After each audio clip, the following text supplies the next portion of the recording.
കാസർഗോഡ് സഹകരണ സൊസൈറ്റിയിലെ തട്ടിപ്പ് 3 പേർ അറസ്റ്റിൽ. കാഞ്ഞങ്ങാട് നെല്ലിക്കാട് സ്വദേശി അനിൽകുമാർ, പാറക്കാളി സ്വദേശി ഗഫൂർ, ബേക്കൽ മൗവൽ സ്വദേശി ബഷീർ എന്നിവരാണ് അറസ്റ്റിലായത്.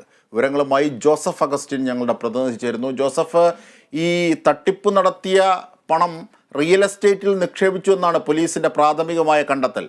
എന്തൊക്കെയാണ് ഇപ്പോഴത്തെ അറസ്റ്റിന്റെ വിവരങ്ങൾ? മറ്റു വിശദാംശങ്ങൾ കൂടി ചേർത്താൽ. അജിംഷാദ്, ഈ കാസർഗോഡ് കാറടുക്ക സഹകരണ സൊസൈറ്റിയിലെ തട്ടിപ്പുമായി ബന്ധപ്പെട്ട് 3 പേരാണ് ഇപ്പോൾ അറസ്റ്റിലായിട്ടുള്ളത്.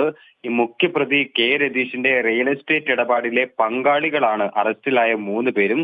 ഈ സംഭവവുമായി ബന്ധപ്പെട്ട് ഈ ഇടപാടുമായി ബന്ധപ്പെട്ട സുപ്രധാന ബാങ്ക് രേഖകളും പോലീസ് ഇപ്പോൾ കണ്ടെടുത്തിട്ടുണ്ട്. കാഞ്ഞങ്ങാട് നെല്ലിക്കാട് സ്വദേശിയായിട്ടുള്ള അനിൽകുമാർ, പാറക്കാളി സ്വദേശി ഗഫൂർ, ബേക്കൽ സ്വദേശിയായിട്ടുള്ള ബഷീർ എന്നിവരാണ് അറസ്റ്റിലായിട്ടുള്ളത്. ഇവർ പ്രധാനമായും ഈ തട്ടിപ്പിലൂടെ ലഭിച്ച പണം, രതീഷ് തട്ടിപ്പിലൂടെ ലഭിച്ച പണം റിയൽ എസ്റ്റേറ്റ് മേഖലയിൽ നിക്ഷേപിച്ചെന്നായിരുന്നു ആദ്യം കണ്ടെത്തിയിരുന്നത്. ഇതിന്റെ അടിസ്ഥാനത്തിലാണ് ഈ നിക്ഷേപത്തിലെ പങ്കാളികളെ കൂടി ഇപ്പോൾ പോലീസ് അറസ്റ്റ് ചെയ്തിട്ടുള്ളത്. ഈ സൊസൈറ്റിയിൽ നിന്ന് രതീഷൻ കടത്തിക്കൊണ്ടുപോയ സ്വർണവും ഇവർ പണയം വെച്ചതായി കണ്ടെത്തിയിട്ടുണ്ട്. ഇതുമായി ബന്ധപ്പെട്ട പ്രധാന രേഖകളാണ് പോലീസ് ഇപ്പോൾ കണ്ടെടുത്തിട്ടുള്ളത്.